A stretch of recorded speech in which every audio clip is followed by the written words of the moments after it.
हाँ जी बताइए, कल जो हमने HW में क्वेश्चन रखा था उसमें क्या क्या आंसर आ रहे हैं आपके? कल HW वाला जो क्वेश्चन था, आज हमारा वेक्टर लेक्चर 3 है ना। चलो जी बताओ, HW का क्वेश्चन हमारा कुछ इस तरीके से था। यहाँ पे 30 डिग्री, ये 30 डिग्री था और ये था हमारा ए वेक्टर, और ये है हमारा 45 पे सी वेक्टर, और ये 45 इधर से था। उसके अलावा 60 डिग्री है एक, इस तरीके से था, और ये हमारा 60 डिग्री, ये है हमारा बी। चलो जी बताओ जी, पहला एंगल था आपके पास, क्वेश्चन था ए एंड बी के बीच, बताओ क्या है आपका? ए एंड बी के लिए क्या है आपका आंसर? क्या रहा? 90। ए और बी का 90 डिग्री। ए और बी का 90 डिग्री, तो देखो अगर आप फिगर में बनाने की कोशिश करोगे तो यहाँ तो ये रहा आपका 30 डिग्री, और ये यहाँ से यहाँ बनाओगे तो ये है 60 डिग्री। सबसे पहला काम क्या था हमारे पास? जब भी एंगल देखेंगे तो सबसे पहला काम रहेगा कि हम क्या करेंगे, हम उनकी पहले ताल से ताल मिलाएंगे। ये बात हुई थी अपनी, है? सबसे सब पहला काम, मिलाए। ताल से ताल अभी मिला हुआ है, ये छेड़छाड़ करनी पड़ेगी, है? अभी छेड़छाड़ यस करनी पड़ेगी या ताल से ताल मिला हुआ है? छेड़छाड़ करनी पड़ेगी, सब है ना? मिलाए। तो इसको ऐसे कैसे आगे बढ़ा दिया यहाँ, एग्री? ये जब बढ़ाया तो एक बात बताइए, ये 60 डिग्री हुआ ना? अगर ये 60 है तो ये 60 हो जाएगा, वर्टिकल अपोजिट एंगल। ये वाला 60 तो ये वाला 60, बताओ ऐसे होके इस तरीके से जो होता है, तो ये वाला थीटा और ये वाला थीटा, ये सेम हुआ करता है हमारे पास में, एग्री? पर यहाँ तो 55 दे रखा है ना। ना ना, अरे मुन्ना वो तो सी वाली अलग वेक्टर है, मुझे तो सी बी वेक्टर को आगे बढ़ाना है। बी वेक्टर और सी, वो सी के ऊपर आ ही नहीं रहा, अगर आप इसको आगे बढ़ाएंगे ना तो रियल में ये यहाँ कुछ ऐसे आएगा, ऐसे आएगा, बी वेक्टर उसके ऊपर ही रह जाएगा थोड़ा सा, क्योंकि ये है ना, ये 60 डिग्री जाना चाहिए। ये देखो ये 60 डिग्री जाना चाहिए, इसका लॉजिक ये है, गॉट इट? तो थोड़ा सा ध्यान रहे, आप जब बी को आगे बढ़ा रहे हैं तो वो हमारा इस तरीके से जब आएगा तो ये 60 बनाएगा, इसका मतलब ये हुआ 30 डिग्री।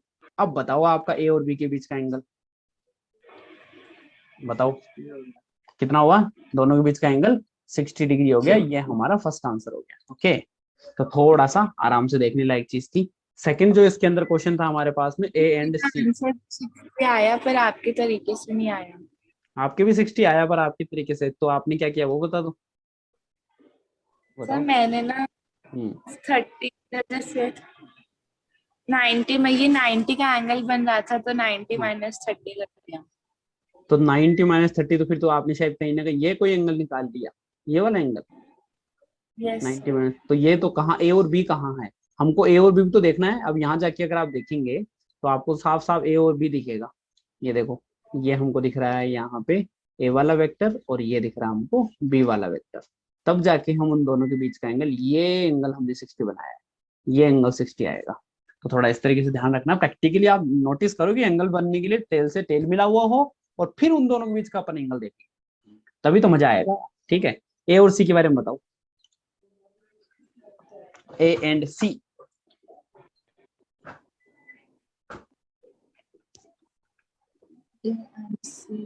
ए एंड सी, तो सबसे सर पहले तो आपको ए बना लेना है 46। 30 डिग्री पे, और ये सी बना लेना है। और यहाँ अगर आपको 45 चाहिए, सबसे पहला काम क्या, ये ताल से ताल मिले हुए हैं? हाँ तो ये तो बढ़िया चीज है, डायरेक्ट इसका मतलब एंगल देख लें, लेकिन एंगल हमको ये वाला पकड़ना है। तो अगर ये 45 है तो ये भी 45 है, तो जो एंगल होगा इनके बीच में वो हमारा 30 + 45 75 डिग्री होगा। ये हमारा सेकंड का आंसर हो गया, बताओ एकदम करेक्ट। और थर्ड पार्ट था हमारा, थर्ड पार्ट किसके बीच में था? B and C. ये लो जी भैया, B vector and C vector. तो फिगर में से आप बी और सी को उठा लो, बहुत ध्यान से देखना। हमारे पास ये वाला जो भाई है ये तो यहाँ बैठा हुआ है 60 डिग्री के साथ, ये तो है बी, और ये है एग्जैक्ट 45 पे, ये है हमारा सी वेक्टर। अब अगर हम इसको आगे बढ़ाएं तो आगे बढ़ाने के लिए हमको इसको ऐसे कैसे आगे बढ़ाना पड़ेगा, और ये जो पूरा एंगल निकल के आएगा वो 60 डिग्री आएगा। हमको एंगल चाहिए सिर्फ ये वाला, क्योंकि इतना इतना इतना सा है कि नहीं, क्योंकि यहाँ तो सी है, और यहाँ जो हमारा डैश डैश करके बी आया, ये सी है ये बी है। सिर्फ हमको ये एंगल पकड़ना पड़ेगा, तब जाके इन दोनों के बीच का एंगल निकलेगा। एग्री और नॉट? बताओ, है कि नहीं? तो ये हमारा कितना एंगल हो सकता है, बता सकते हो कितना एंगल होगा? सर 30। 45 पूरा एंगल है, 45 पूरा है, और 60 तो पूरा है, और 45 ये छोटा रह गया। तो 60 में से आप 45 माइनस कर दीजिए, 15 डिग्री का आपके पास में एंगल निकल के आ जाएगा, बिकॉज हमको सिर्फ इतना इतना एंगल चाहिए ना मुन्ना। एग्री और नॉट? है कि नहीं? ये ध्यान रखना आप, ठीक है। तो अब सबसे पहला काम है हमारी स्टेप, मतलब स्टेप आप कंडीशन याद रख लीजिए। सबसे पहला काम, टेल से टेल मिली हुई हो, टेल से टेल मिला लो, सबसे पहला काम यही है। उसके बाद एंगल देखना है, फिर एंगल देखना है, ठीक है, ये नोट कर लो। उसके बाद ही आपको एंगल देखना है, ध्यान रहे।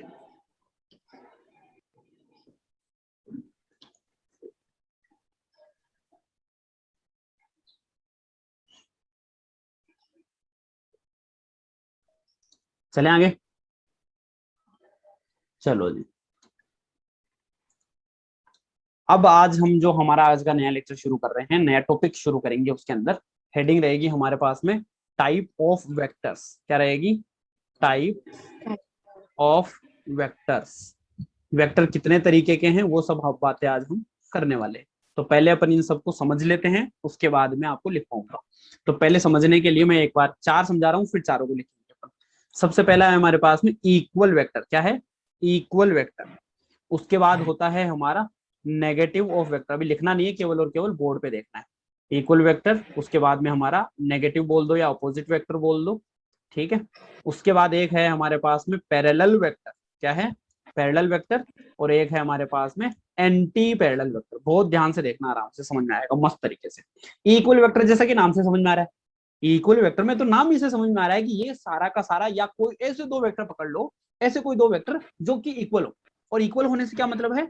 उनका मैग्नीट्यूड भी इक्वल हो, उनका मैग्नीट्यूड भी इक्वल हो, और उनकी डायरेक्शन भी इक्वल हो, और उनकी डायरेक्शन भी इक्वल हो। मैग्नीट्यूड एंड डायरेक्शन दोनों ही उनकी इक्वल अगर हो जाती हैं, तब हम कहेंगे कि वो इक्वल वेक्टर हैं। साथ में एक छोटी सी चीज और ध्यान में रहे, उनकी यूनिट भी इक्वल होनी चाहिए, यूनिट भी इक्वल होनी चाहिए। एग्जांपल के तौर पे समझना, अगर सपोज मैंने ये दो वेक्टर बनाए, एक वेक्टर ये है और एक वेक्टर ये है, ये मैंने बना दिया 5 न्यूटन फोर्स है ईस्ट डायरेक्शन में, और ये भी मेरा 5 न्यूटन फोर्स है ईस्ट डायरेक्शन में। बताओ दोनों का मैग्नीट्यूड सेम दिख रहा है, क्या अलग दिख रहा है? Same magnitude. दोनों का डायरेक्शन भी कैसा दिख रहा है? ईस्ट डायरेक्शन दिख रहा है, वो भी दोनों का सेम। और यहाँ पे यूनिट से मतलब हो गया, ये हमारा 5 न्यूटन, न्यूटन जो है ना वो न्यूटन न्यूटन भी मैच करना चाहिए, ठीक है। अगर मैं इसी में एग्जांपल ऐसे दे देता अभी, 5 मीटर पर सेकंड की वेलोसिटी है ईस्ट डायरेक्शन में। बहुत ध्यान से देखना, मतलब आप समझ लो स्कूटी चला रहे हो और स्कूटी आपने 5 मीटर पर सेकंड की स्पीड से ईस्ट डायरेक्शन में चला रहे हो आप, है ना। और अगर सपोज आपके पीछे से कोई 5 न्यूटन का फोर्स लगा दे, वो भी आप ही के ऊपर लगा दे, वो भी ईस्ट डायरेक्शन में लगा दे, तो क्या हम इन दोनों को बोलेंगे क्या? सेम वेक्टर बोल देंगे, इक्वल वेक्टर बोल देंगे क्या? क्योंकि दोनों 5 5 ही हैं। 5 न्यूटन, ध्यान से सुन के जवाब देना प्रिया। 5 न्यूटन का ईस्ट डायरेक्शन में फोर्स लग रहा है आप पे, और 5 मीटर पर सेकंड की वेलोसिटी आपकी है, वो भी ईस्ट डायरेक्शन की ही है। क्या आप इन दोनों को इक्वल वेक्टर बोल देंगे क्या? सबसे पहले काम चेक करो, मैग्नीट्यूड चेक करो। सोचने का तरीका यह है, आप सबसे पहले मैग्नीट्यूड चेक करो। मैग्नीट्यूड 5 न्यूटन और 5 मीटर पर सेकंड इक्वल मिल गए, एकदम पहला क्राइटेरिया डन हो गया, वेरी गुड। दूसरा डायरेक्शन पकड़ो, ईस्ट और ईस्ट, बहुत बढ़िया, ये भी हमारा सही है। फिर तीसरा यूनिट पकड़ो, यूनिट पकड़ो, और यूनिट में जाके क्या मामला बैठेगा? सेम है या अलग? सेम है। सेम है यूनिट, यूनिट नहीं सेम सर, है। नहीं। नींद आने लग गई है? यूनिट सेम नहीं है, ये है न्यूटन और ये है मीटर पर सेकेंड। बढ़िया तरीके से रखना है। कल से क्या करना है कि वो बोतल वोतल पानी की रख लेना, तो फिर ऐसे नींद आए तो उसे छपाक मार देना। करेक्ट जवाब देना है इंटेंशन तरीके, मतलब फुल इंटरेस्टिंग तरीके से। बहुत ज्यादा इजी तरीके से अपन इस चीज को समझने वाले हैं, ठीक है। इक्वल वेक्टर क्या क्या हो गई, रिपीट करो फटाफट से। मैग्नीट्यूड इक्वल होना चाहिए, डायरेक्शन इक्वल होनी चाहिए, और साथ ही साथ में यूनिट भी उसकी इक्वल होनी चाहिए, तब वो सारा का सारा इक्वल होता है। तब हम क्या बोलते हैं? इक्वल वेक्टर उसको बोलेंगे, या सेम वेक्टर बोलेंगे। बताओ भाई, इजी है यहाँ तक, कोई दिक्कत नहीं? ठीक है। दूसरा हम अभी उठा लेते हैं नेगेटिव या अपोजिट वेक्टर। कुछ भी चेंज नहीं है, यहां से यहां जाते टाइम पे सिर्फ एक बात का चेंज, इक्वल वेक्टर से नेगेटिव वेक्टर जाते टाइम पे सिर्फ एक बात का चेंज है कि यहाँ पे डायरेक्शन, ये देखो नाम समझ में आ रहा है, अपोजिट। अपोजिट मतलब आपको डायरेक्शन अपोजिट लेनी है। क्या लेनी है? क्या लेनी है? अपोजिट डायरेक्शन अपोजिट लेनी है। मतलब अगर 5 न्यूटन का अगर कभी कोई ईस्ट की तरफ फोर्स लग रहा है, ये लो, ये हमारा ए वेक्टर लग गया, इसी के ऊपर एक, इसी पी, ये कोई पी पॉइंट है, पी पॉइंट के ऊपर एक तरफ एक फोर्स है और दूसरी तरफ बी फोर्स है, और वो भी मेरा 5 न्यूटन ही है, लेकिन डायरेक्शन उसकी ईस्ट नहीं है, लेकिन डायरेक्शन उसकी उसकी इधर है, वेस्ट हो जाएगी। ईस्ट हो गया उधर तो वेस्ट हो जाएगा इधर। ये जो आपने डायरेक्शन अपोजिट बोल दी है। बाकी मैग्नीट्यूड सेम होना चाहिए, यूनिट सेम होनी चाहिए, लेकिन डायरेक्शन डायरेक्शन डायरेक्शन अलग हो जानी चाहिए, अपोजिट हो जानी चाहिए। अलग से भी मतलब नहीं है, जस्ट अपोजिट ही होनी चाहिए। अलग से भी मतलब नहीं है, जस्ट अपोजिट ही होनी चाहिए। उस केस में हम उसको बोलेंगे कि वो नेगेटिव वेक्टर है या फिर अपोजिट वेक्टर है। बढ़िया बात, कोई दिक्कत नहीं है। इक्वल वेक्टर बोलो जल्दी से। हाँ तो आप याद करते जाओ, चीजें बहुत ज्यादा सिंपल है। इक्वल वेक्टर मतलब, हाँ बोलो बोलो। मैग्नीट्यूड इक्वल, बढ़िया बोलते जाओ। इक्वल वेक्टर क्या होंगे? वेरी गुड, हाँ जी। डायरेक्शन और यूनिट इक्वल, डायरेक्शन भी और यूनिट भी इक्वल होनी चाहिए। नेगेटिव और अपोजिट वेक्टर में सब बिल्कुल अपोजिट होना चाहिए। बिल्कुल अपोजिट होना चाहिए डायरेक्शन के मामले में। बाकी यूनिट और मैग्नीट्यूड के मामले में वो सेम रहना चाहिए, यहां तक कोई दिक्कत नहीं है। अब हम चलते हैं पैरेलल वेक्टर पे। पैरेलल वेक्टर के अंदर क्या सीन है कि अगर सपोज एक ही डायरेक्शन में कोई दो वेक्टर हो, ध्यान से सुनेंगे, एक ही डायरेक्शन में दो वेक्टर हो, उनको आप पैरेलल बोलेंगे। लेकिन यहां ये बात जरूरी नहीं है, ध्यान से सुनेंगे, लेकिन यहां ये बात जरूरी नहीं है कि उनका मैग्नीट्यूड भी सेम हो। अगर हमारे पास ये 10 न्यूटन ईस्ट है और ये 8 न्यूटन ईस्ट है, इन दोनों की डायरेक्शन सेम है कि अलग? दोनों की डायरेक्शन सेम या अलग? सर सेम डायरेक्शन है, बट सर अलग, मैग्नीट्यूड सेम होना, direction direction east east direction same है या अलग अलग? सेम सेम डायरेक्शन है। और मैग्नीट्यूड सेम है ये बात जरूरी नहीं है। अगर आप ये बोल देते हैं 10 न्यूटन ईस्ट और यहाँ भी बोल देते हैं 10 न्यूटन ईस्ट, तब तो डेफिनेटली ये दोनों आपस में पैरेलल हैं ही हैं, उसमें तो प्रॉब्लम ही नहीं है। लेकिन ये तो फिर इक्वल वेक्टर भी तो हो गए। क्या हो गए? ये तो हमारे इक्वल वेक्टर भी हो गए। और अब हमने अगर छोटा बड़ा वेक्टर बना दिया, क्या बना दिया? छोटा बड़ा। बोले तो एक 10 न्यूटन का और एक 8 न्यूटन का। ऐसे केस में हम क्या बोल देंगे उनको? ऐसे केस में हम उनको क्या बोल देंगे? पैरेलल वेक्टर बोल देंगे। क्या बोल देंगे? सर, बट इसके मैग्नीट्यूड तो अलग है। पैरेलल में कैसे और सेम? इक्वल में यही फर्क है। पैरेलल में और इक्वल में यही फर्क है कि पैरेलल में मैग्नीट्यूड सेम हो जरूरी नहीं है। पैरेलल में मैग्नीट्यूड सेम, अगर मैग्नीट्यूड भी सेम हो जाता तो फिर तो इक्वल वेक्टर ही हो जाता ना। अगर उनका मैग्नीट्यूड भी सेम हो जाता तो फिर हम अलग से क्या पढ़ रहे हैं? डायरेक्शन सेम, मैग्नीट्यूड सेम, तो फिर वो तो इक्वल हो गए। पैरेलल में क्या पढ़ रहे हैं? पैरेलल में छोटा बड़ा भी हो सकता है, लेकिन इंपॉर्टेंट बात क्या है? इंपॉर्टेंट बात क्या है? डायरेक्शन यूनिट सेम होनी चाहिए। उनकी डायरेक्शन तो सेम है ही है, मैग्नीट्यूड का जरूरी नहीं है। मैग्नीट्यूड का जरूरी नहीं, कोई दिक्कत नहीं है। और पैरेलल में एक चीज और ध्यान रखना, इन दोनों के बीच का एंगल बता सकते हो आप? 10 न्यूटन और 8 न्यूटन के बीच का एंगल कितना है? एंगल कितना है? पैरेलल लाइंस के बीच का एंगल सर, जान कितना इनकी होता है? टेल से टेल नहीं मिल रही है तो एंगल नहीं बना सकते। दोबारा बताओ। सर, टेल से टेल नहीं मिल रही है इनकी। टेल से टेल नहीं मिल रही है तो एंगल नहीं बता सकते, बिल्कुल सही बात है, कोई दिक्कत वाली बात नहीं। लेकिन पैरेलल के लिए आप हमेशा याद रखना, अगर कभी भी पैरेलल लाइंस आ जाती हैं, उनके बीच का एंगल हमेशा 0 डिग्री होता है। क्या होता है? पैरेलल लाइन के बीच का एंगल 0 डिग्री होता है। क्यों होता है उसका मैं बात समझा देता हूँ आपको। आपने पैरेलल शिफ्टिंग पढ़ी है? कल हमने पैरेलल शिफ्ट पढ़ा था कि इसको ना उठा के मैं इसके ऊपर ही रख सकता हूँ, ऐसे इसको उठा के मैं इसके ऊपर ही रख सकता हूँ, कर सकते हैं पैरेलल शिफ्ट। अब बताओ, अगर वो इसके बंदा इसके ऊपर ही के ऊपर बैठ गया तो 0 डिग्री का एंगल हो गया ना। अगर ये थोड़ा सा भी ऐसा होता तो कोई ना कोई छिटा बन जाता। अगर ये थोड़ा सा भी ऊपर होता तो कोई ना कोई थीटा बनता। बट अगर वो पैरेलल है या उसके ऊपर ओवरलैप करके बैठा हुआ है, तब हम उनके एंगल का नाम क्या दे देंगे? 0 डिग्री। तो याद रहे एक लाइन के अंदर, अब ये सारा लिखवा दूंगा मैं, पैरेलल वेक्टर के बीच का एंगल 0 होता है। पैरेलल वेक्टर के बीच का एंगल 0 होता है। बढ़िया बात, कोई दिक्कत नहीं है। ओके, अब आते हैं एंटी पैरेलल। अब बताओ, आप बता सकते हो एंटी पैरेलल क्या करने वाले हैं अपन? एंटी पैरेलल के अंदर हमको पैरेलल का उल्टा करना है। इसका मतलब हमको सिर्फ और सिर्फ डायरेक्शन उल्टी कर देनी है। क्या कर देनी है? डायरेक्शन को अपोजिट कर देनी है। अगर 10 न्यूटन इधर रहने वाला है तो इधर 8 न्यूटन हो जाए। ये हमारा ईस्ट और ये हमारा वेस्ट, ठीक है। अच्छा, नेगेटिव वेक्टर में एंटी पैरेलल में फर्क समझ में आया? फिर नेगेटिव ऐसा ही था क्या? नेगेटिव और एंटी पैरेलल में फर्क समझ आया क्या? क्या है? कुछ भी नहीं फर्क। कुछ भी फर्क नहीं है सर वो भी उस साइड है, उस साइड। यहाँ 5 न्यूटन और यहाँ 5 न्यूटन, जबकि यहाँ पे 8 न्यूटन और 10 न्यूटन। बताओ। सर यूनिट बस उस पे फर्क है, नंबर्स का। नंबर्स का फर्क है बोले तो मैग्नीट्यूड, यहाँ पे मैग्नीट्यूड सेम होगा ये बात जरूरी नहीं है, हो जाए तो नुकसान नहीं है।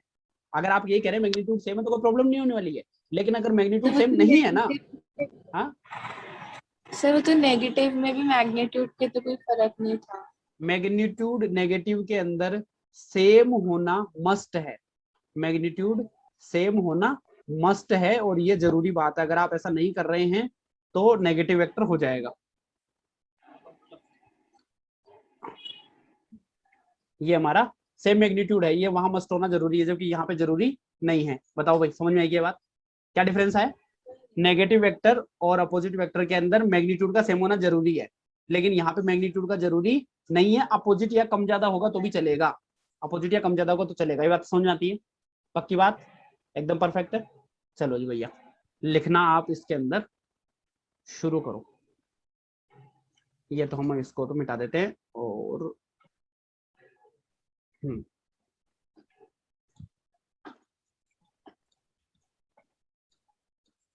टाइप्स ऑफ वेक्टर्स, इसके अंदर हमने पहला देखा इक्वल वेक्टर। लिखना शुरू करो।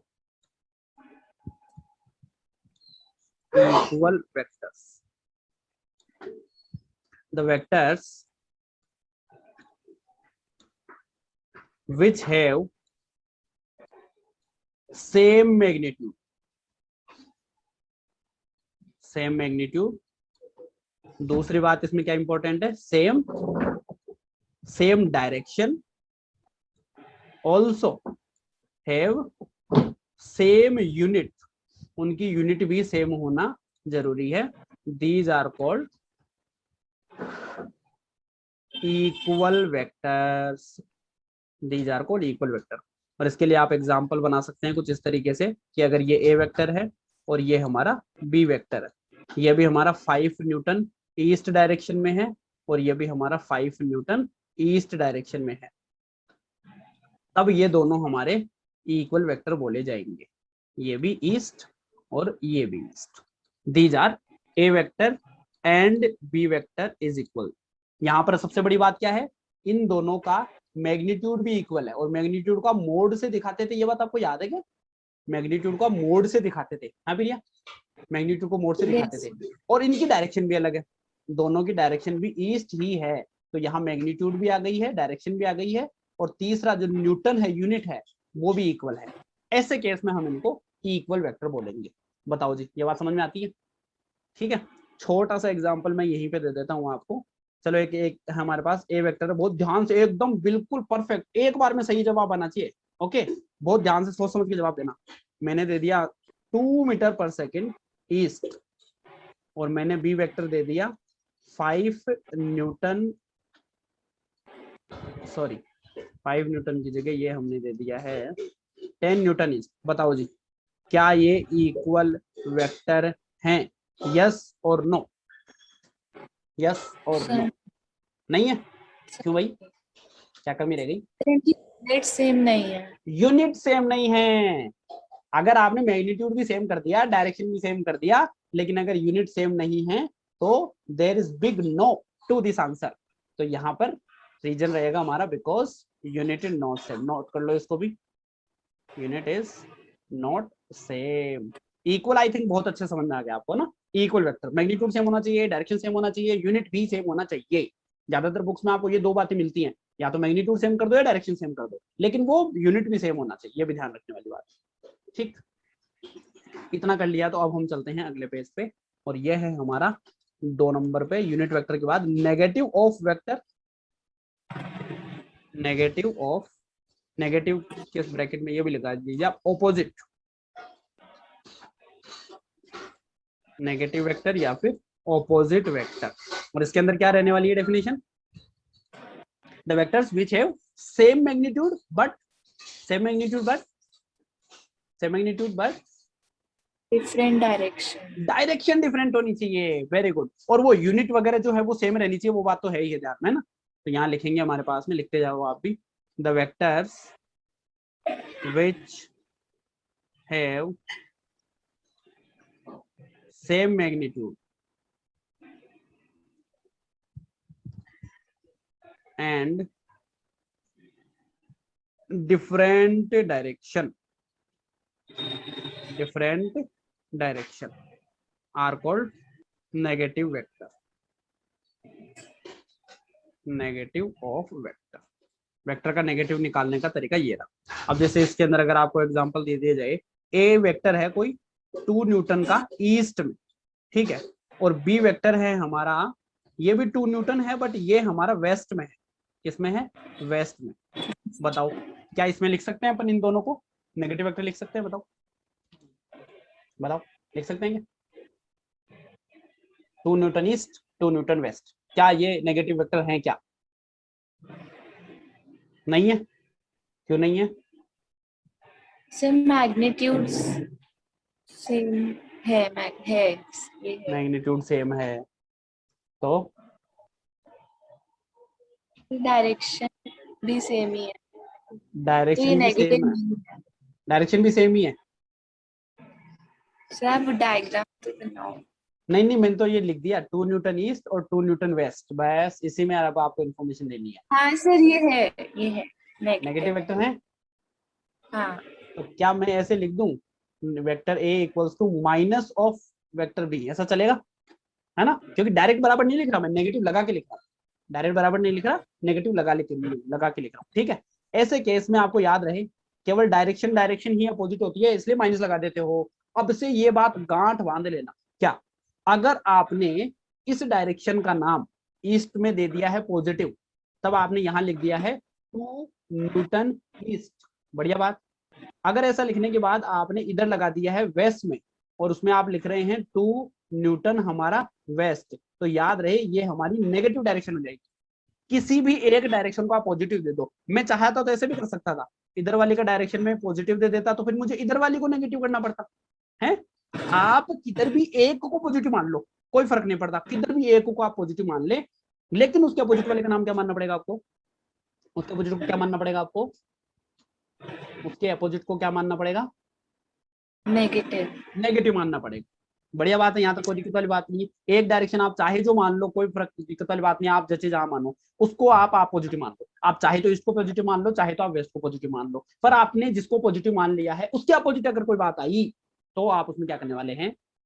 उसका अपोजिट ही आपका क्या बन जाएगा? नेगेटिव वेक्टर बन जाएगा। ठीक है, इस तरीके से हमारा ये हो गया है। तो हमको करना क्या रहता है, जैसे अगर मैं आपसे इसमें फिगर बनाने की बात करूं कि अगर सपोज हमें ये वेक्टर दे रखा है, यही है हमारा ए वेक्टर है, ठीक है, और ये हमारा है अभी 2 न्यूटन है ईस्ट में, ठीक है। अगर मैं इसी को पकड़ के ऐसे घुमा दूं, अगर मैंने इसी को पकड़ के घुमा दिया तो क्या यही चीज मेरी माइनस का ए वेक्टर हो गई क्या?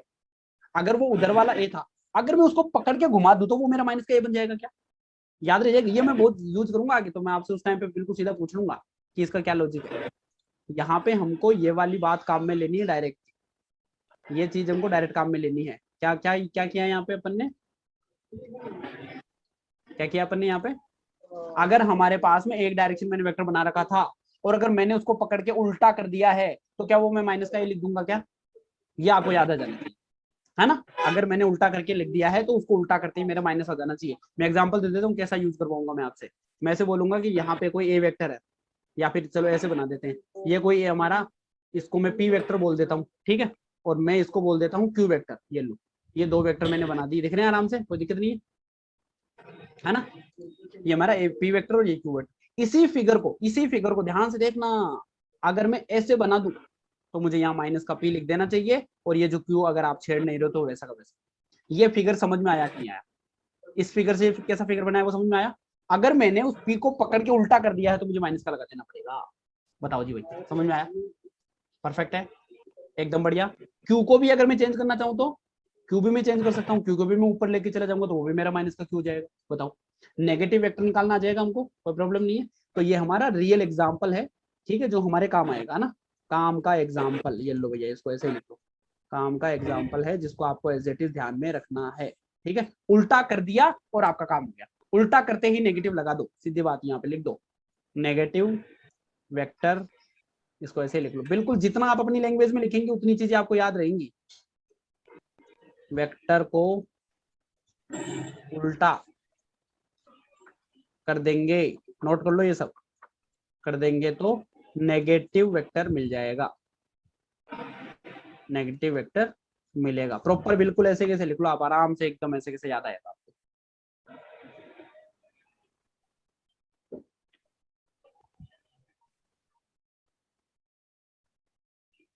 सर लिख दिया। एकदम परफेक्ट है, कोई दिक्कत नहीं है यहाँ तक। चलो जी, नेगेटिव वेक्टर के बाद में हमारे कौन था, इक्वल वेक्टर पढ़ा, नेगेटिव वेक्टर पढ़ा, और तीसरा कौन, तीसरा कौन, अपोजिट। नेगेटिव के बाद तीसरा कौन, पैरेलल वेक्टर था। तीसरा कौन सा था हमारा, पैरेलल। PARALL, ये हमारा पैरेलल वेक्टर। पैरेलल वेक्टर में हमने क्या पढ़ा, magnitude same. Magnitude same, same magnitude पढ़ा अपन ने, वो तो मैग्नीट्यूड सेम तो इक्वल में पढ़ा। मैग्नीट्यूड होना चाहिए, मैग्नीट्यूड अपोजिट होना चाहिए, अपोजिट होना चाहिए, ये बात जरूरी नहीं है। हमको तो पैरेलल वेक्टर के अंदर मस्ट कंडीशन क्या है, कम से कम उनके डायरेक्शन सेम होनी चाहिए, बस। अब वो छोटा बड़ा है, मैग्नीट्यूड सेम है या अलग है, इस बात पे हमारा ध्यान नहीं है, दोनों चलेगा। अगर सेम मैग्नीट्यूड है तो भी सही है, और अगर अपोजिट वो सॉरी कम ज्यादा छोटा बड़ा है तो भी सही है। इंपॉर्टेंट लाइन क्या है, इंपॉर्टेंट लाइन क्या है पैरेलल वेक्टर में, इंपॉर्टेंट लाइन क्या है, कि मैग्नीट्यूड मैग्नीट्यूड नहीं, डायरेक्शन से इंपॉर्टेंट, डायरेक्शन इंपॉर्टेंट लाइन है, डायरेक्शन इंपॉर्टेंट लाइन है, डायरेक्शन सेम होनी चाहिए। क्या इंपॉर्टेंट लाइन है, डायरेक्शन सेम होनी चाहिए, ठीक है। वेक्टर्स हैं, यूनिट सेम नहीं हो तो भी चलेगा, यहाँ मैग्नीट्यूड और यूनिट अलग हो चाहे सेम हो कोई फर्क नहीं पड़ेगा, हमको पैरेलल पकड़ना है, और पैरेलल के लिए आप सीधा बता देंगे, कोई लेना देना नहीं। डायरेक्शन इसमें important line, direct vector which have same direction, same direction are called parallel vector, ठीक है। और इस तरीके से अगर आपके सामने कभी आ जाए ये लो जी ऐसे, तो अब ये अलग अलग हैं लेकिन फिर भी सेम डायरेक्शन है दोनों की, ठीक है। ये हमारा ए वेक्टर, ये हमारा B vector, both have same direction, so these are parallel vector. सीधी बात क्या देखनी है हमको, डायरेक्शन देखनी है, ठीक है, क्या देखनी है, डायरेक्शन देखनी है, उसी के अंदर हमको सेम मिल जाएगा तो हमारा काम हो जाएगा। एक छोटा सा नोट करके यहाँ लिखेंगे, अगर पैरेलल वेक्टर आ गए तो उनके बीच का एंगल कितना होगा, अगर पैरेलल वेक्टर आया तो उनके बीच का एंगल कितना होगा, 0 डिग्री, 0 डिग्री होगा। तो ये हमको हमेशा हमेशा के लिए नोट करके लिख लेंगे अपन, angle between two parallel vector, angle between two parallel vector is 0 degree, ठीक है। ये हमारा नोट करके रहेगा, इस तरीके से बात खत्म। उसके बाद हमारा फोर्थ आ जाता है एंटी पैरेलल वेक्टर, क्या था, एंटी पैरेलल वेक्टर। इसके अंदर बताओ क्या करें, क्या डिफरेंस, क्या थी डेफिनेशन, एंटी पैरेलल वेक्टर में क्या थी डेफिनेशन,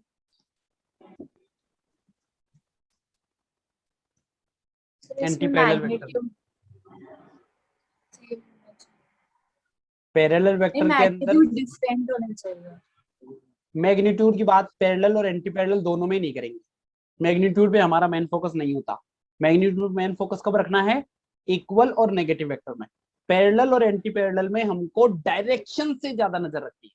सबसे पहले अपन ने नेगेटिव और इक्वल पढ़ा, वहां तो मैग्नीट्यूड और डायरेक्शन दोनों पे नजर रखनी है, वहां तो मैग्नीट्यूड और डायरेक्शन दोनों पे नजर रखनी है। लेकिन पैरेलल और एंटी पैरेलल में, पैरेलल और एंटी पैरेलल में सिर्फ और सिर्फ किस में नजर रखनी है? डायरेक्शन पर। ओनली डायरेक्शन पे नजर रखनी है। और अगर पैरेलल में आपने सेम डायरेक्शन बोल दिया है तो एंटी पैरेलल में क्या बोलेंगे?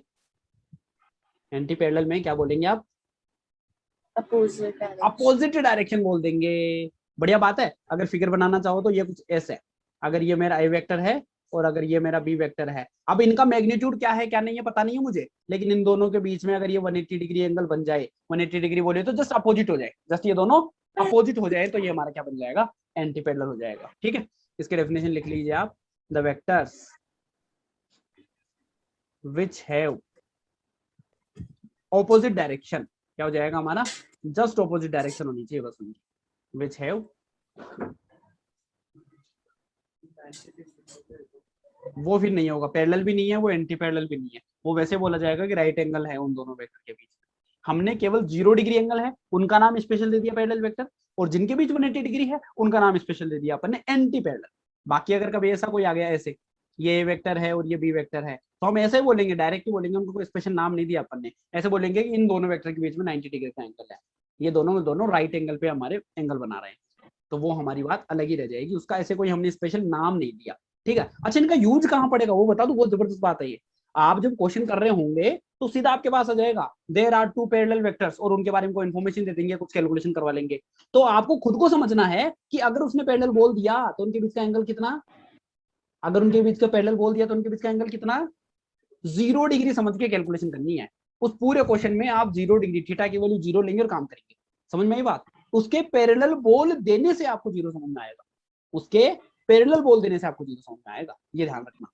Vectors which have opposite direction are called anti parallel vector. ठीक है, और यहाँ जो नोट है वो क्या करके लिखेंगे आप? एंगल बिटवीन, बोलो क्या लिखूं? एंगल बिटवीन टू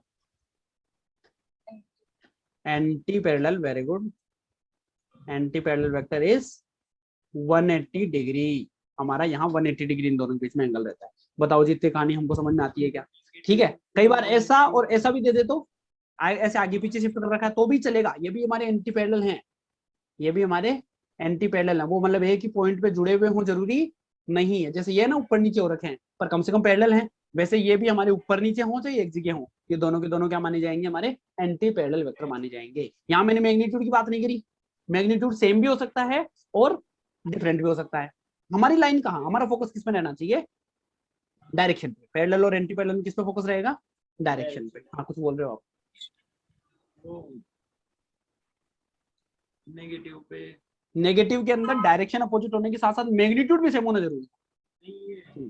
नेगेटिव पे भी 180 बनता है, नेगेटिव पे भी 180 बनता है, नेगेटिव में भी 180 बनता है, इक्वल पे 0 बनता है, बिल्कुल सही बात है। ठीक है, एक अब हमारी एक लैंग्वेज और बना के लिख लेते हैं अपन छोटा सा, ऐसे ही हमारा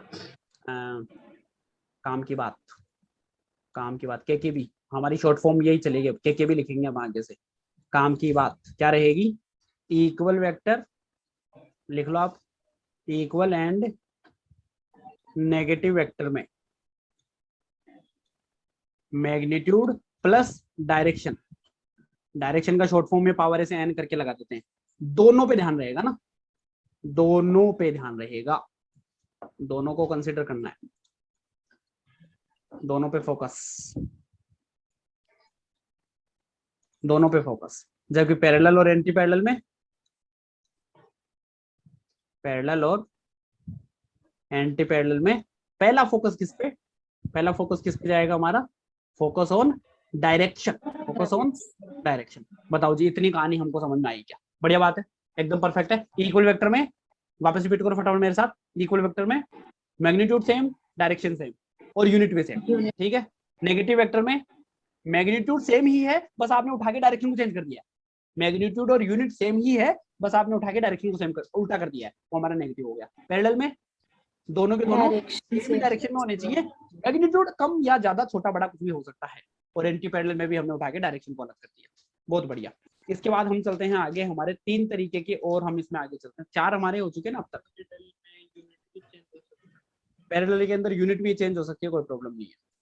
अब आता है हमारे पास में कोलिनियर वेक्टर, क्या आता है? Collinear vector. इसके बाद में आएगा हमारे पास में, आगे मैं बताऊंगा आपको, कोप्लेनर। ठीक है, एक हमारा कोलिनियर, एक कोप्लेनर, इन दो को करेंगे फिर तीसरा करते हैं। कोलिनियर, देखो नाम से समझ में आ रहा है, कोलिनियर, कोलिनियर मतलब लाइन, और लाइन मतलब जो एक ही लाइन में हो। कोलिनियर वेक्टर होंगे जो एक ही लाइन में हो। कैसे? कुछ इस तरीके से देखने को अगर आपको मिल जाए, ऐसे हो गया एक तो, और एक हो गया हमारा ऐसा। अगर आप इनको देखोगे तो ये एक ही लाइन में है कि नहीं, बताओ? एक ही लाइन में है, ये हमारे कोलिनियर हो जाएंगे, है ना। अगर ये इस तरीके से भी हो ना, कभी ऐसे और ऐसे, ये भी हमारे एक ही लाइन में है। ऊपर नीचे तो नहीं है ना, ऊपर नीचे नहीं होनी चाहिए। ये क्या होनी चाहिए? ऊपर नीचे नहीं होनी चाहिए। ऐसे टेढ़े हो तो भी चलेगा, कोई ऐसे हो और ऐसे हो, कम से कम वो ऐसे बैक टू बैक एक ही लाइन में होनी चाहिए, बैक टू बैक एक ही लाइन में होनी चाहिए, वो हमारे कोलिनियर वेक्टर। ठीक है, चलो जी इसकी डेफिनेशन लिख लेते हैं अपन। कोलिनियर वेक्टर विच हैव या which are present in the same line, लिख लो, vectors which are present on same line, एक ही वो लाइन में होनी चाहिए। क्या होनी चाहिए? एक ही लाइन में होनी चाहिए, तब आप उनको क्या बोलने वाले हैं? कोलिनियर वेक्टर बोलेंगे। डेफिनेशन आएगी इनसे हमारे टेस्ट में या एग्जाम में, इनसे क्या क्या क्वेश्चन बन सकते हैं? इनसे क्वेश्चन हमारे बन सकते हैं, कोलिनियर वेक्टर के लिए हमारे जो क्वेश्चन बनेंगे वो बनेंगे, या तो डेफिनेशन पूछ लेगा, या फिर कभी आपको फिगर दे दिया और फिर आपसे ये पूछ ले कि क्या ये कोलिनियर है, या आपको 4 ऑप्शन दे दे। नीट अगर पेपर में बात करें, कभी खैर इस लेवल का क्वेश्चन आता नहीं है, पर कभी इजी क्वेश्चन आए तो ऐसा रहता है हमारे पास में कि हमारे पास में 4 क्वेश्चन दे दिया, आपसे पूछ ले इनमें से कोलिनियर कौन सा है, इनमें से कोलिनियर कौन सा है, तो आपको छांटना रहेगा कि जो एक ही लाइन में आपको दिख रहे हैं वो सारे के सारे कोलिनियर हो जाएंगे। बढ़िया बात है यहाँ तक? ठीक है, ये हमारा कोलिनियर हो गया है। और कोप्लेनर अपन आगे बात कर लेंगे अभी। अच्छा, इनके बीच में एंगल की बात करें तो, इनके बीच में एंगल की बात करें तो यहाँ पे थीटा 0, यहाँ पे थीटा कैसा है? 0। क्यों? क्योंकि वो एक ही डायरेक्शन में है ना, कम से कम जब जब भी एक ही डायरेक्शन में होते हैं तो 0 डिग्री होता है ना। ये दोनों भाई साहब भी हमारे 0 डिग्री वाले ही हैं। क्यों? क्योंकि ये दोनों भी एक ही डायरेक्शन में है। जबकि ये जो दोनों हैं, ये जो दोनों हैं हमारे पास में, वो कैसे हैं? अपोजिट। ये दोनों कैसे हैं हमारे पास में? अपोजिट। कैसे हैं ये? अपोजिट डायरेक्शन में। अपोजिट डायरेक्शन में क्या रहता है? अपोजिट डायरेक्शन में क्या रहता है? नेगेटिव। एंगल कितना बता पाओगे इसमें? अगर अपोजिट डायरेक्शन है तो एंगल कितना बता पाओगे? अपोजिट के अंदर एंगल 180 बताया जाएगा। तो आपने कोलिनियर में ऐसे एग्जांपल पढ़ लिए हैं जहां 0 डिग्री पे अवेलेबल है और 180 डिग्री पे अवेलेबल है। देखो कंफ्यूज मत हो ना, अभी देखना आराम से। पैरेलल के अंदर कैसे एंगल? शुरू से एंगल की बात करते हैं, देखो मस्त समझ में आएगा एकदम परफेक्ट। इक्वल वेक्टर एक जैसे भाई साहब, बिल्कुल एक जैसे ही है। थीटा 0, थीटा उनके बीच में कैसे आएंगे? हमेशा 0 डिग्री आएंगे। ठीक है, उसके बाद में हमने देखा negative of vector, just opposite direction पकड़ ली उन्होंने। ये हमारे थीटा कैसे हो जाते हैं? इन दोनों के बीच में थीटा कैसा हो जाएगा हमारा? 180 डिग्री हो जाएगा, बिल्कुल जस्ट अपोजिट है। उसके बाद आपने बात करी है पैरेलल वेक्टर की। पैरेलल वेक्टर के अंदर दोनों एक ही डायरेक्शन में हैं, और एक ही डायरेक्शन वालों को क्या बोलेंगे आप? वापस से 0 डिग्री बोलेंगे, वो हमने लिख ही दिया है। एंटी पैरेलल में क्या हो गया है? जस्ट अपोजिट डायरेक्शन पकड़ लिया आपने, हैं? तो ये क्या हो जाएगा हमारा? 180 डिग्री हो जाएगा। उसके बाद अभी आपने बात करी कोलिनियर वेक्टर, और कोलिनियर वेक्टर के अंदर अगर सेम डायरेक्शन है और एक ही लाइन में है तो 0 डिग्री पे अवेलेबल है, और सेम लाइन में है और अगर वो अपोजिट डायरेक्शन पकड़ रखी है उन्होंने, क्योंकि ये देखो अपोजिट ही तो है एक दूसरे की, तो हमारा ये 180 हो जाएगा। कुल मिला के कोलिनियर में दोनों तरीके के एंगल आपको देखने को मिल सकते हैं, दोनों तरीके के एंगल आपको देखने को मिल सकते हैं। कोई दिक्कत नहीं है, एकदम परफेक्ट लाइन है। बढ़िया समझ में आई बात? बताओ जी भाई, कोलिनियर समझ में आ गया क्या? क्योंकि ये सारी डेफिनेशन रटनी नहीं है, एक एक मतलब समझना है। कोलिनियर नाम में समझ में आ रहा है, एक ही लाइन में होनी चाहिए, एक ही लाइन में होनी चाहिए। ठीक है, उसके बाद हम चलते हैं हमारे आगे, कोप्लेनर वेक्टर। ये सुपर इंपॉर्टेंट इन सब से है। कोलिनियर और कोप्लेनर के अंदर कोप्लेनर आपके सबसे ज्यादा काम आएगा। क्या? कोप्लेनर वेक्टर आपके सबसे ज्यादा काम आएगा, जिसके अंदर डेफिनेशन में क्या समझ में आ रहा है? उसके अंदर कोलिनियर नाम आया था ना, क्या नाम आया था उसमें? कोलिनियर। और कोलिनियर में आपने क्या नाम बोला? जो सेम लाइन में हो। कोलिनियर में आपने क्या बोला? लाइन सेम हो। और कोप्लेनर में आप क्या क्या बोलेंगे? प्लेन सेम हो। क्या क्या क्या? प्लेन सेम हो। जैसे कि एग्जांपल देखना, ये ये थोड़ा 3D में समझना पड़ेगा आपको। एक बार के लिए अगर आप देखेंगे इस चीज को तो ये कुछ ऐसा होने वाला है कि अगर सपोज मेरे पास में ये दो हैं, ठीक है, और ये समझ लीजिए अब ये दोनों पेन है, ठीक है, ये दोनों दिख रहे हैं आपको। अगर मैं इन दोनों को देखूं तो ये देखो एक ही प्लेन है ना इन दोनों के बीच, ठीक है, ऐसा है हमारा एक ही प्लेन है ना, एक ही प्लेन है। अगर मैंने इसको ऐसे बना दिया है, ऐसे बना दिया है, तो अभी भी देखो एक ही प्लेन है, एक ही प्लेन के अंदर वो दोनों की दोनों प्रेजेंट अवेलेबल है। मैं इनको कैसे भी कर लूं, अगर मैं इनको ऐसे कर लूं, इनको ऐसे कर लूं, तो भी देखो ये इधर है, एक ये रहा, है ना, एक ये है, तो ये ऐसे हमारा आगे पीछे, तो आपको ये वाला आपको नहीं दिख रहा होगा, लेकिन ये दोनों मिला के किस में है, एक ही प्लेन में है। बताओ जी भाई, समझ में आ रखी बात? मतलब दो वेक्टर अगर आप कभी देखेंगे, बहुत बहुत बहुत ज्यादा ध्यान से सुनना, अगर कभी भी दो वेक्टर को देखेंगे तो वो हमेशा ही सेम प्लेन में होते हैं। अगर आपने दो वेक्टर को पकड़ लिया है तो वो हमेशा ही कैसे होंगे, सेम प्लेन में होंगे। अब जादू देखना आप, अब जादू देखने वाली बात ये है कि अगर मैंने ये दिखा दिया आपको कि ये वाला है और ये वाला है, ये वाला और ये वाला, तो दोनों मेरे के मेरे सेम प्लेन हो गए। लेकिन अगर सपोज अब मैंने एक और ऐसा ले लिया है, एक और ये वेक्टर है और ये सपोज आपकी तरफ आ गया है इस तरीके से, ठीक है, दिख रहा है क्या आपको, ये देखो ये वाला, ठीक है, ये वाला, ये तीसरा, तो अगर आप इसको देखेंगे, दिख रहा है कि नहीं दिख रहा आपको, थोड़ा सा बड़ा करके दिखाएंगे आप।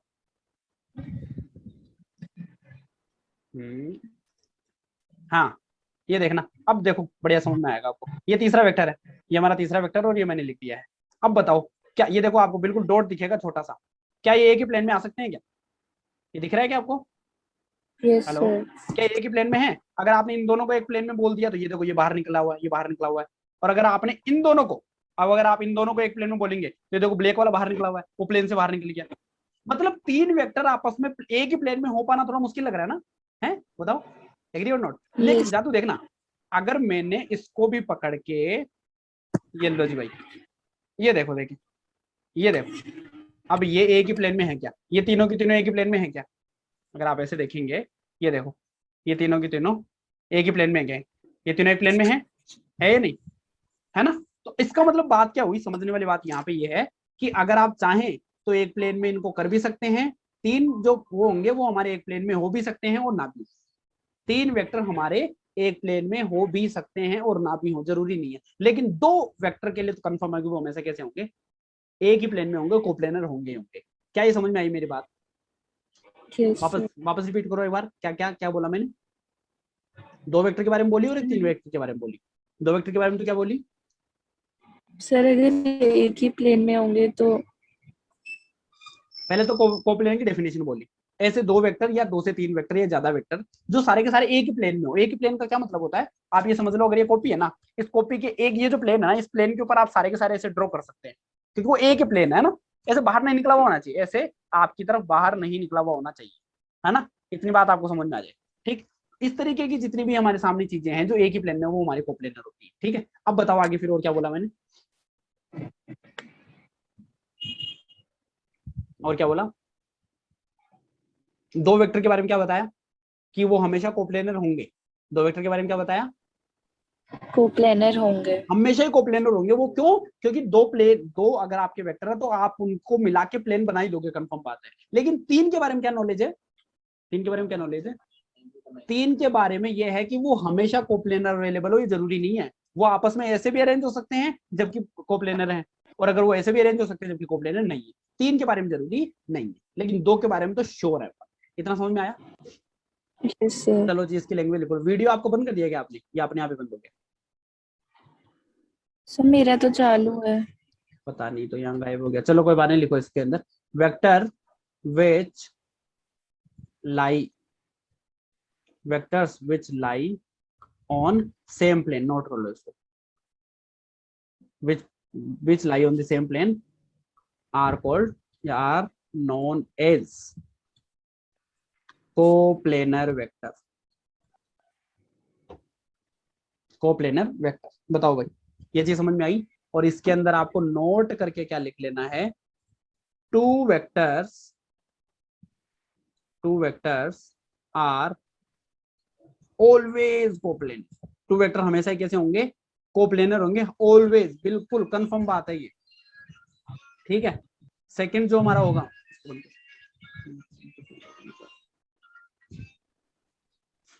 टू वेक्टर्स ऑलवेज कोप्लेनर होंगे।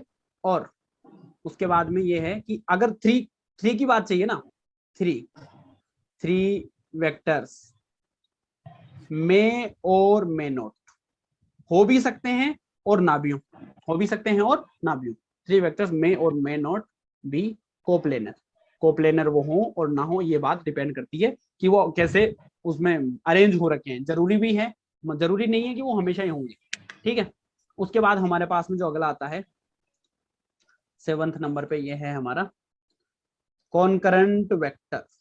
कैसे हैं ये कॉनकरेंट वेक्टर? क्या पढ़ रहे हैं अपन आज? टाइप्स ऑफ वेक्टर पढ़ रहे हैं, अलग अलग तरीके के। देखिए अपन ने पहले 4 देखे, सबसे पहले इक्वल देखा, नेगेटिव देखा, पैरेलल देखा, एंटी पैरेलल देखा। उसके बाद हम बात कर रहे हैं कोप्लेनर की, और उसके बाद हमने पकड़ा है अभी एक ये वाला कॉनकरेंट वाला। ठीक है, इतनी कहानी समझ में आ रही है अपने को? कॉनकरेंट वेक्टर के अंदर ध्यान से देखना, यहाँ पर पता क्या होता है, अगर सपोज 3 वेक्टर है, ऐसे देखना, एक बार स्क्रीन पे देखना मस्त। ये 3 वेक्टर है, ए वेक्टर है और ये हमारा बी वेक्टर है और ये सी वेक्टर है। ये तीनों की तीनों एक ही पॉइंट पे कट कर रहे हैं क्या? ये तीनों की तीनों एक ही पॉइंट पे कट कर रहे हैं क्या? अगर वो तीनों एक ही पॉइंट पे कट कर रहे हो तो वो कॉनकरेंट हो जाएंगे। अगर एक ही पॉइंट पे कट करेंगे तो वो तीनों क्या हो जाएंगे? कॉनकरेंट हो जाएंगे। अगर कई बार ऐसा हो, सपोज ऐसा हो, ये ए वेक्टर है और ये मेरा बी वेक्टर है और ये सपोज सी वेक्टर। अभी बताओ क्या ये कट हो रहे हैं क्या एक ही पॉइंट पे? कट हो रहे हैं क्या एक पॉइंट पे? नो सर, नहीं हो रहे। लेकिन अगर उनकी लाइन ऑफ एक्शन क्या होती है, इसको आप आगे पीछे बढ़ा लो ऐसे, इसको अगर आप आगे पीछे बढ़ा लेना, इसको बोलते हैं लाइन ऑफ एक्शन। क्या बोलते हैं इसको? Line of action. इसके अंदर इसकी लाइन ऑफ एक्शन ऐसे आ जाएगी। अगर उनकी लाइन ऑफ एक्शन भी कट हो जाए तब भी वो कॉन्करेंट हो जाएंगे। या तो वो खुद डायरेक्टली कट हो जाए या उनकी लाइन ऑफ एक्शन कट हो जाए। लाइन ऑफ एक्शन क्या होती है? लाइन ऑफ एक्शन क्या चीज है? उसको आगे पीछे बढ़ा लो, आप आगे बढ़ा सकते हैं, पीछे बढ़ा सकते हैं। ठीक है, अगर मेरी ये वेक्टर है तो इसके अंदर आप ऐसे आगे बढ़ा लो, इसी को आप पीछे बढ़ा लो। ये इसकी लाइन ऑफ एक्शन क्या है? ये इसकी लाइन ऑफ एक्शन। अगर लाइन ऑफ एक्शन भी कट हो जाएंगे तब भी क्या बोल देंगे अपन उनको? कॉन्करेंट वेक्टर बोल देंगे। तो इनकी जो डेफिनेशन है वो अपन लिखेंगे, the vectors which intersect on a common point। अगर वो एक ही पॉइंट पे कट कर देंगे, common point are non as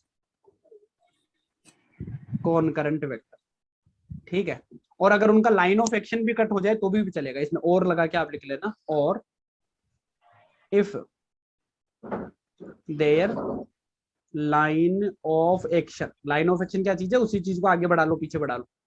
if there line of action intersect, intersect मतलब कट करना, इंटरसेक्ट देन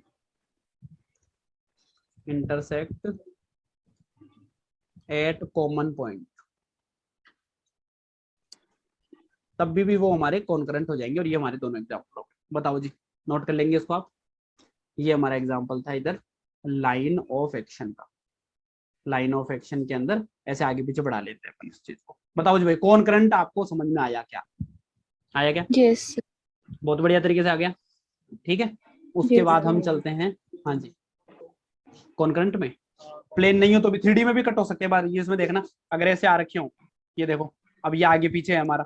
ठीक है, एक ऊपर है एक नीचे, इस तरीके से अगर दिखा रखा आप, ये देखो ये तो ऊपर है, ठीक, और ये बाकी किस तरीके से हैं, तो भी हमारे कट हो जाएंगे। ये देखो ये दिख रहे हैं अगर आपको, ये तीनों एक ही जगह कट हो रहे हैं तो भी ये कॉन्करेंट हो गए। एक ऊपर जा रहा है, एक इधर जा रहा है, एक इधर जा रहा है, इस तरीके, एक ऊपर एक इधर जा रहा है, एक इधर जा रहा है, लेकिन फिर भी वो आपस में कट हो रहे हैं तो कॉन्करेंट हो जाएंगे।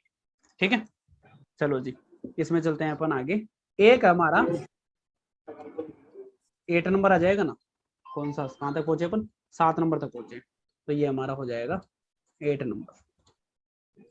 नल वेक्टर या जीरो वेक्टर, ये थोड़ा सा आपके कई बार काम आ जाएगा। नल वेक्टर या फिर जीरो वेक्टर, क्या बोलते हैं इसको? नल वेक्टर या जीरो वेक्टर। और इसका तो बहुत नाम से समझ में आ जाएगा आपको। ऐसा वेक्टर, ध्यान से सुनेंगे, ऐसा वेक्टर जिसका मैग्नीट्यूड 0 हो। क्या? ऐसा वेक्टर जिसका मैग्नीट्यूड 0 हो, उसी को आप क्या बोल देते हैं? नल वेक्टर या जीरो वेक्टर बोल देते हैं। ऐसा वेक्टर जिसका मैग्नीट्यूड 0 हो, उसी को आप क्या बोल देते हैं? नल वेक्टर या जीरो वेक्टर। लिख दीजिए इसको, the vector which has magnitude 0, अगर उसका 0 मैग्नीट्यूड हो तो क्या बोला जाएगा? आर कॉल्ड नल वेक्टर या फिर जीरो वेक्टर। नल वेक्टर या फिर जीरो वेक्टर। ठीक है, और यहाँ एक छोटी सी बात ध्यान रखना, जीरो वेक्टर को आप कैसे दिखाएंगे? ऐसे दिखा देंगे। कैसे दिखाएंगे? जीरो लगा दो और उसके ऊपर आप क्या लिखा दो? वेक्टर दिखा दो। अभी तक आपने क्या पढ़ा? आज तक जीरो ही पढ़ा ना।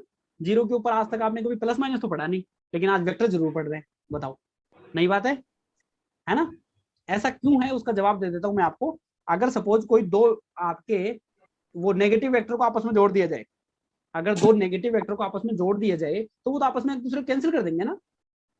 अगर दो नेगेटिव वेक्टर को आपस में अगर आपने बोल दिया कि उनको हम जोड़ रहे हैं, ध्यान से सुनना, बताओ प्रिया, अगर आपने दो नेगेटिव वेक्टर को जोड़ दिया है तो क्या होगा, जीरो हो जाएंगे, एक दूसरे को कैंसिल करेंगे।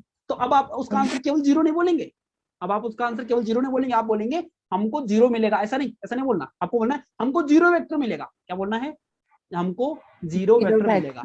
अब ऐसा मतलब है कि जीरो और जीरो वेक्टर में क्या फर्क आ गया, बिल्कुल फर्क है। एक हमारे पास में रूल है, वो अपन आगे पढ़ेंगे कि कभी भी दो वेक्टर को, ध्यान से सुनेंगे, एक रूल आएगा जो आगे बात करेंगे, कभी भी दो वेक्टर को अगर आपने एडिशन किया या सब्ट्रैक्शन किया, क्या क्या क्या, कभी भी दो वेक्टर को आपने चाहे ऐड किया चाहे सब्ट्रैक्ट किया, तो रिजल्ट में भी एक वेक्टर ही आता है। क्या, रिजल्ट में भी एक वेक्टर ही आता है। और अगर आपने ऐसे बोल दिया कि हमको नेगेटिव वेक्टर जोड़ने के बाद में जीरो मिल गया, तो वो रूल फॉलो नहीं हो पाएगा ना। अगर वेक्टर ही मिलता तो फिर जीरो को भी वेक्टर लगा के बोलना पड़ेगा ना हमको, इसलिए हमेशा जीरो के साथ में क्या बोला जाता है, वो बोली जाती है। अच्छा, जीरो वेक्टर में आपने मैग्नीट्यूड की डेफिनेशन बोली है ना, आपने जीरो वेक्टर की मैग्नीट्यूड तो बता दिया, जीरो वेक्टर के डायरेक्शन की बात करी आपने, जीरो वेक्टर के डायरेक्शन की बात हुई क्या, यहाँ पे बात हुई क्या, यहाँ पे डायरेक्शन की बात हुई क्या, जीरो वेक्टर के नई बात हुई। ये कोई सी भी डायरेक्शन रख सकता है, it can have any direction. हमको यहाँ पर मैग्नीट्यूड से डिसाइड करना है कि वो नल वेक्टर है या नहीं। अगर उसका मैग्नीट्यूड है, चाहे वो डायरेक्शन किधर भी हो, अगर वो नल वेक्टर है तो उसका क्या हो जाएगा, हमारे पास में मैग्नीट्यूड जीरो हो जाएगा। जीरो वेक्टर, इसमें आप इस तरीके से दिखा देंगे, is a zero vector, is a zero vector. बताओ भाई, यहाँ तक की कहानी समझ में आई या नहीं। जीरो वेक्टर इस तरीके से अपन दिखा देंगे, बढ़िया समझ में आया यहाँ तक का। ये सारे के सारे हमारे पास में पूरे वेक्टर थे। एक अब कल पढ़ेंगे यूनिट वेक्टर आएगा, वो बहुत ज्यादा इंपॉर्टेंट है, उसके बारे में तो कल ही अपने नेक्स्ट क्लास में बात करेंगे, क्योंकि उससे रिलेटेड दो तीन चीजें और हैं, काफी सुपर इंपॉर्टेंट है। यूनिट वेक्टर तो काफी सुपर इंपॉर्टेंट है। थोड़ा आइडिया दे देता हूँ, यूनिट वेक्टर नाम से समझ में आ रहा होगा, यूनिट बोले तो एक, मतलब इस बार उसका मैग्नीट्यूड 1 हो जाएगा। यूनिट वेक्टर क्या हो जाएगा, हमारा मैग्नीट्यूड 1 हो जाएगा। ये थी आज की हमारी कहानी, और ये आप कल रिवाइज करेंगे। कल मैं वापस से पहले आपसे सबसे पहले यही पूछूंगा, सबकी डेफिनेशन पूछूंगा, कहाँ क्या मतलब होता है इनका, फिर उसके बाद में अपन आगे बढ़ेंगे। गॉट इट, आ रही है बात समझ में? तो आप पक्के से इस चीज को रिवाइज करेंगे। और आज का होमवर्क यही है, डीपीपी में अगली अभी भेज देता हूँ, जो हमारी बेसिक वाली है डिफरेंशिएशन वाली, अगली वो कर लेंगे, और एक आप ये कर लेंगे। तो आज का काम हो गया, एक तो नोट्स कंप्लीट कीजिए आप अभी, जो भी है मैं ये पीडीएफ भेज देता हूँ। सेकंड काम आपका ये डेफिनेशंस लर्न करेंगे, और कल वाले नोट्स भी याद करेंगे। कल वाले नोट्स और आज वाले नोट्स पहले मैं पूछूंगा, उसके बाद ही अपन आगे बढ़ेंगे। और थर्ड पॉइंट हो जाएगा हमारे पास में, जो अभी आपको डीपीपी मिलेगी वो आपको करनी है। गॉट इट, आज के क्लास में ओवर करते हैं, ठीक है। चलो ये कल सारा रिवाइज करके रखना, और फिर अपन मिलते हैं कल आगे। ओके।